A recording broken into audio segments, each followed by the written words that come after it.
Before we start, I'm not going to cry.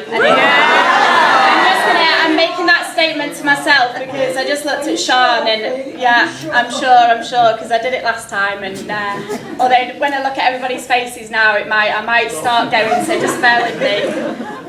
Okay.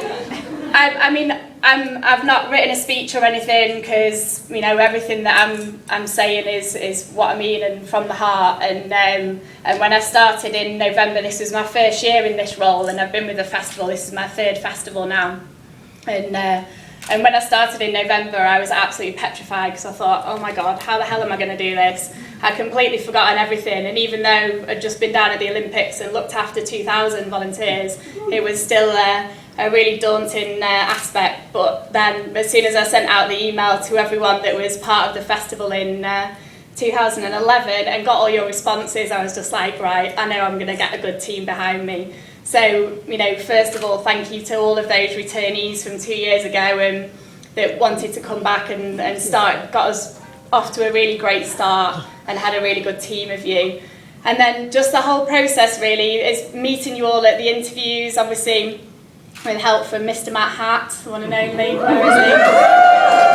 Right, Matt. I definitely couldn't have done it without Matt, and he's kept me entertained throughout, even if in my darkest hours, at least Matt Hatt's there to make me laugh. So if anything, he's been that. But meeting you all at interviews, then you all coming along to inductions as well, and then seeing you here now and seeing you out and about during the festival, it was just incredible. And also, it always amazes me, or not, because I'm a Mancunian and I know what the residents of Manchester and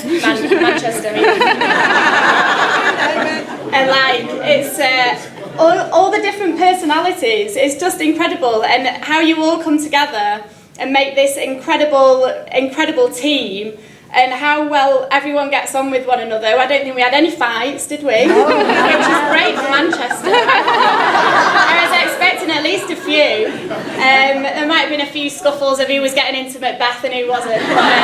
Everyone just dealt with it so well and got on with it. And then even throughout the bloody heat that we had, who knew Manchester was going to get that hot?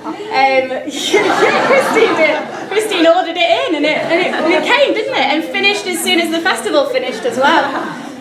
Seeing all your faces, all your red faces out there at the venues, but still with a smile on your face as well. I was so proud, when I came along to venues and came with my family and my friends and everyone else that has visited as well has said how amazing you guys have been. And I think that's been, for me this year, that's been a real highlight, is just how cheerful you all are and have been as well. There's always been a smile on your face, and I hope that we've helped put that there for you and to make sure that you've enjoyed it. I know at all the inductions I said, the main point is you all have fun. And you definitely looked like you were having fun. At least even if inside you were dying from heat exhaustion, you still showed it on the outside. For me, a really big thank you goes out to my amazing team leaders. Where are you? Put your hands up. Massive cheer for the team leaders, because they've been from the very start. They started in January. We started a little. Every couple of weeks we had meetings. They were part of the interviews, they were part of the inductions, and this is where I might well look a little bit. And they're just incredible. And then the fact that then they went out there and did it, I feel like I didn't even do anything to help you, but I did a little. You did, yeah.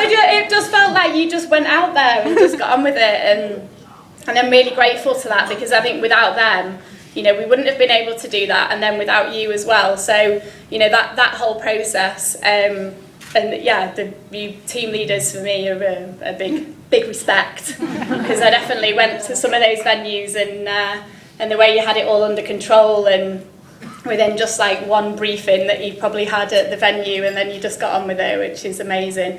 And the changes of numbers that we had constantly, and the changes of times that we had constantly, what we love about the festival is all those things. It was just incredible. Of course, Matt Hatt, and then a big shout out to our Go To Give Queen, Ella Walker. This is the first time we had 3 of us looking after the volunteer programme, and it definitely couldn't happen without Ella this time. And as you all know, the Go to Give is our little saviour, even though we had a little blip at the beginning when you were all so desperate to get your shifts. You managed to crash the system, which is great because you're all so eager to do it. And you know, the amount of hours that you all put in was incredible. I know, I remember speaking to a lot of you before we even started, and you've all got so many other things going on in life. You work full time, families, other volunteering commitments. And then the amount of hours that you put in, I know some of you probably thought you'd just do your minimum, but then ended up probably doing about 150 odd hours. We've been trying to calculate them all up, and we're looking at about over 25,000 hours at the moment. So I'll give you the final figure soon, but I mean that's been upped again from 2 years ago. So, and with 400 of you doing that, the festival cannot happen without you. And thank you very much for that from me and all of the staff as well at MIF. I know how much they've commented on how amazing you've all been. So as well as the general public, of course, but the staff this year have really appreciated it and really helped to make you part of the team as well, which you are. You're a massive part of the team and you're part of that MIF family. So I really hope that you can all come back in 2015 and help either me or whoever, or I don't know, but do make it a real success.